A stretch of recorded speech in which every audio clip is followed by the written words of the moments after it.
తెలుగు జాతి విశ్వఖ్యాతి, యువగలం, స్త్రీ శక్తి, పేదల సేవల్లో సామాజిక న్యాయం, అన్నదాతకు అండగా కార్యకర్తలే మన అధినేత. ఈ 6 శాసనాలు మనం గుర్తుపెట్టుకోవాలి, రాసుకోవాలి. ఏ నిర్ణయం తీసుకున్నా ఈ 6 శాసనాలు ఒక్కసారి ఆలోచించి నిర్ణయం తీసుకోవాలని అందరినీ కోరుతున్నాం.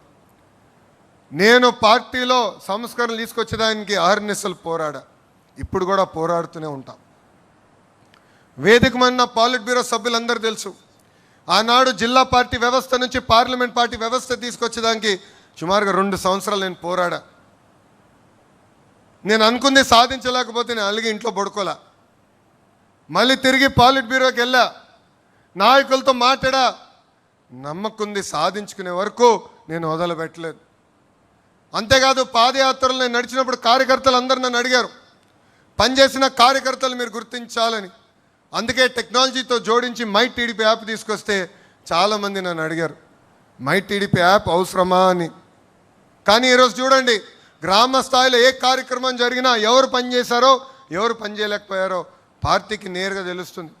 ఈరోజు క్లస్టర్లో మనం మహానాడు ఏర్పాటు చేసుకుంటే దానికి ఎవరు వచ్చారు ఎవరు రాలేకపోయారు కూడా నేరుగా పార్టీకి తెలిసే పరిస్థితి. అందుకే పార్టీ చరిత్రలో ఎప్పుడు లేని విధంగా ఒక మండల్ పార్టీ అధ్యక్షురాలు శ్రీదేవి గారిని ఏకంగా పాలిట్ బ్యూరోకి తీసుకొచ్చిన ఘనత మన నాయకుడు చంద్రబాబు నాయుడు గారిది. అంతేకాదు పార్టీ ఆవిర్భావం నుంచి ఏకంగా సీటు పొత్తుల్లో పోయినా అండగా నిలబడి ఎక్కడ కార్యకర్తలు చెక్కు చెదరకుండా మా మంగళగిరి నియోజకవర్గంలో క్లస్టర్ ఇన్ఛార్జ్గా పనిచేసిన ధనంజయ్ గారిని కూడా ఏకంగా పాలిట్ బ్యూరోకి తీసుకొచ్చిన ఘనత మన నాయకుడు చంద్రబాబు నాయుడు గారు. నిజం గడప దాటే లోపల అబద్ధం ప్రపంచం చుట్టూ తిరిగి వస్తుంది. ఈరోజు మనం చూస్తున్నాం, ఆ సైకో పార్టీ, క్షమించాలి గొడ్డలి పార్టీ, ఆ గొడ్డలి పార్టీ ఎలాంటి కుట్రలు చేస్తున్నాయో మనందరం చూడాలి. మనందరం అప్రమత్తంగా ఉండాలి.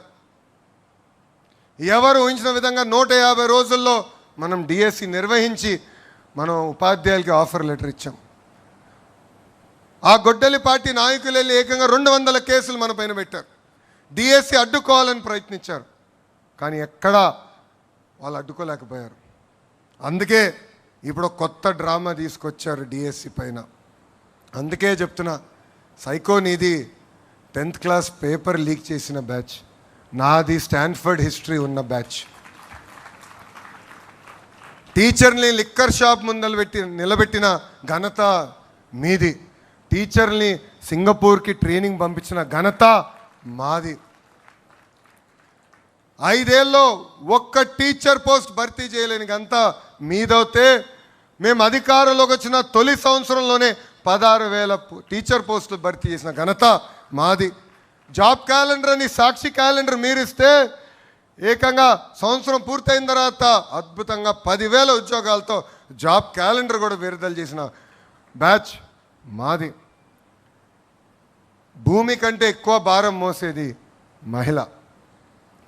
కొంతమంది మహిళలు కించపరిచే విధంగా తెలుగు వాడుక భాషలో కొన్ని పదాలు వాడతారు.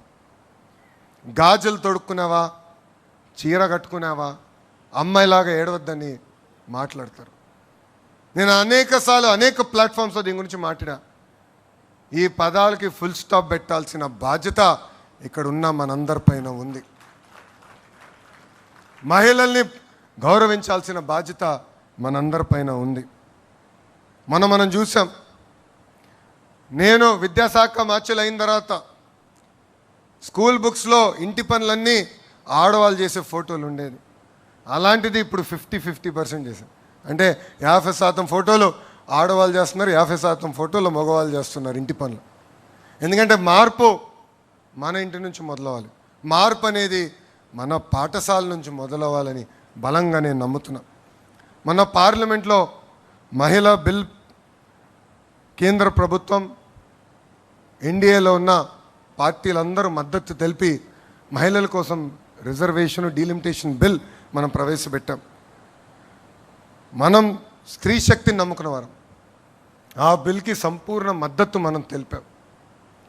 కానీ ప్రతిపక్షంలో ఉన్న కాంగ్రెస్ పార్టీ, దాంతోపాటు ఉన్న కొంతమంది అలయన్స్ పార్ట్నర్స్ అందరూ ఆ బిల్లు ముందరికి వెళ్లకుండా చేశారు. అందుకే ఈ వేదికగా నేను ఒక ప్రతిపాదన చేస్తున్నా. రాబోయే రోజులు పార్లమెంట్లో బిల్ పాస్ అయినా అవ్వకపోయినా తెలుగుదేశం పార్టీ కనీసం 33% స్థానాలు మహిళలకి రిజర్వ్ చేయాలని నేను ఈ సభాముఖంగా తీర్మానం చేస్తున్నా. అంటే కనీసం 33% సీట్లు మహిళలకు అందించాలని. I strongly believe that the next era of Indian politics belongs to women leadership. India took a historic step by bringing the Women's Reservation Bill. Our vision is clear. Women must not remain beneficiaries alone. Women must become decision makers. Unfortunately, in the recent parliament session, opposition parties rejected this bill. Many parties talk about women empowerment during elections and forget about them after elections. But Telugu Desam Party, since our inception, always believed in the power of women. We were always supported their aspirations and dreams. We stood by them and we believe that they have greater role to play in Indian political discourse. Therefore, I propose that we leave from the front. Today, from this sacred Mahanadu stage, I propose that in the 2029 elections, Telugu Desam Party should allocate 33% seats to women, not as a slogan, but as a commitment to the future of India. We want more women lawmakers. We want more women leaders. We want more women policy makers. And future of Telugu Desam Party will be led shoulder to shoulder by our women. This is our resolve. This is our responsibility. This is our commitment. ఇక్కడ చాలామంది మగవాళ్ళందరూ నవ్వుతున్నారు. మొన్న మీ అందరికీ భోజనం పెట్టాను. ఎందుకు పెట్టాను ఇప్పుడు అర్థం ఉంటుంది అందరికీ. మనం ఇక్కడి నుంచి గేరు మార్చాలి. 2 సంవత్సరాల హనీమూన్ పీరియడ్ అయింది. ప్రజల ఆశతో మనందరినీ గెలిపించారు. ఒక అద్భుతమైన పరిపాలన అందించాలని మనం గెలిపించారు. ఈరోజు ఎప్పుడు లేని విధంగా సుపరిపాలన మనం అందిస్తున్నాం. లా అండ్ ఆర్డర్ ప్రాబ్లమ్స్ లేకుండా మనం చూస్తున్నాం. ప్రతిపక్ష పార్టీకి చెందిన నాయకులు ధర్నా చేయాలంటే శాంతియుతంగా మీరు ధర్నాలు చేయొచ్చని కూడా వాళ్ళందరికీ పర్మిషన్ ఇస్తున్నాం. ఎక్కడ వాళ్ళని అద్దుక్కోలేదు, ఎక్కడ వాళ్ళ గేటుకి మనం తాళగట్టట్లేదు. సుపరిపాలన అనేది మన ప్రభుత్వం ట్రేడ్ మార్క్. మనం ప్రతి ఎన్నికల్లో సైన్యంగా పనిచేయాలి. చిన్న ఎన్నికలైనా పెద్ద ఎన్నికలైనా మనం ఒకటే గుర్తుపెట్టుకోవాలి, ఇది మా తెలుగుదేశం, నా తెలుగుదేశం, నా బాధ్యత అని ప్రతి కార్యకర్త ఒక నినాదంతో వెళ్ళాలి. మనం ఒక పెద్ద కుటుంబం, చిన్న చిన్న సమస్యలు ఉండొచ్చు, 4 గోడల మధ్యన కూర్చుని మన సమస్యలు మనం పరిష్కరించుకోవాలి. నేను ఇప్పుడే చెప్పా, నమ్ముకున్న సిద్ధాంతం కోసం నేను కూడా పార్టీలో పోరాడా, ఇప్పుడు పోరాడుతూనే ఉన్నా. కానీ ఏనాడు బయటకు వచ్చి మాట్లాడు. నిర్ణయం తీసుకున్నది ఒకటే ఉంటుంది నా దగ్గర, జై తెలుగుదేశం, జై చంద్రబాబు అని. ఈ నినాదానికి ప్రతి కార్యకర్త కట్టుబడి ఉండాలని నేను కోరుతున్నా.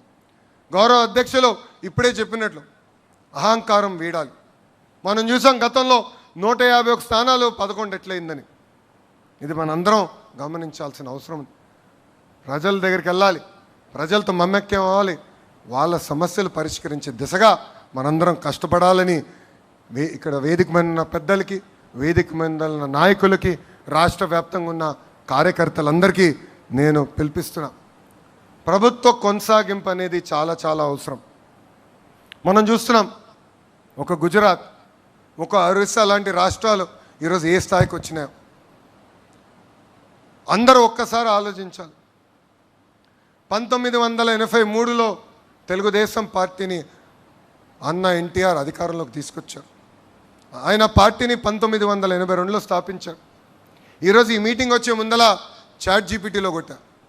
1982లో హ్యూమన్ డెవలప్మెంట్ ఇండెక్స్ తలసరి ఆదాయంలో ఆంధ్ర, ఒరిస్సా రాష్ట్రం ఎలా ఉండేదని, దాంట్లో మీరు చూస్తే చాలా పారామీటర్స్లో ఆంధ్ర రాష్ట్రం, బీహార్ ఒకే రకంగా ఉంది. మన తలసరి ఆదాయం అప్పుడు కేవలం 10 నుంచి 15% ఎక్కువ ఉండేది. అలాంటిది తెలుగుదేశం పార్టీ అధికారంలోకి వచ్చింది కనుకనే, ప్రజలు ఆశీర్వదించి దీవించి మనకు అవకాశం ఇచ్చారు కనుకనే ఈరోజు ఆంధ్ర రాష్ట్రానికి ఈ స్థాయి వచ్చింది. ఇంకా బీహార్ వెనుకబడే పరిస్థితికి వచ్చింది. అదే కానీ ప్రభుత్వం కంటిన్యూస్గా తెలుగుదేశం పార్టీ వచ్చుంటే ఇంకా ఆంధ్ర రాష్ట్రం ఏ స్థాయికి లేదో ప్రజలందరూ ఒక్కసారి ఆలోచించారు. సో ప్రభుత్వ కొనసాగింపు అనేది చాలా చాలా అవసరం.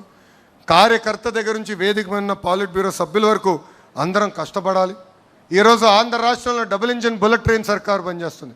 ఇతర రాష్ట్రాల్లో నమో అంటే నరేంద్ర మోడీ గారు, కానీ ఆంధ్ర రాష్ట్రంలో నమో అంటే నాయుడు గారు మోడీ గారు జోడి. మనందరం చూసాం ఎన్నికల ముందల మన అధ్యక్షులు చంద్రబాబు నాయుడు గారిని జైల్లో పెడితే నాకు ఒక అన్నగా నిలబడిన వ్యక్తి మన పవన్ అన్న. నాకు ఇప్పుడు కూడా బాగా గుర్తు. ఆనాడు జడ్జిమెంట్ వచ్చి చంద్రబాబు నాయుడు గారిని ఏకంగా రాజమండ్రి జైలుకు పంపిస్తుంటే నాకు ఫోన్ చేసిన మొదటి వ్యక్తి పవన్ అన్న. ఆనాడు నాకు ఫోన్ చేసి ఒకటే చెప్పాడు, అన్నగా నీకు అండగా నిలబడతా, నిన్ను ప్రోత్సహిస్తా, నీకు ఏ సమస్య ఉన్నా నాకు ఫోన్ చేయి తమ్ముడు అని చెప్పారు. అందుకే మన జరిగిన ఎన్నికల్లో 3 పార్టీలు కలిసికట్టుగా పోటీ చేసిన. కోటి సభ్యులు నా కుటుంబం ఇప్పుడు ఇంకొంచెం పెద్దగా అయింది. ఇప్పుడు 3 పార్టీలు కార్యకర్తలు మన సొంతమయ్యారు. కలిసికట్టుగా పనిచేయాలి.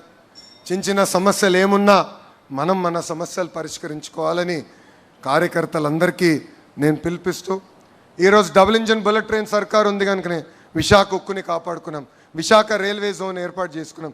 త్వరలో కర్నూలుకి హైకోర్టు బెంచ్ తీసుకొస్తున్నాం. ఫైటర్ జెట్ తయారు చేసిన పరిశ్రమలు మనం తీసుకొస్తున్నాం.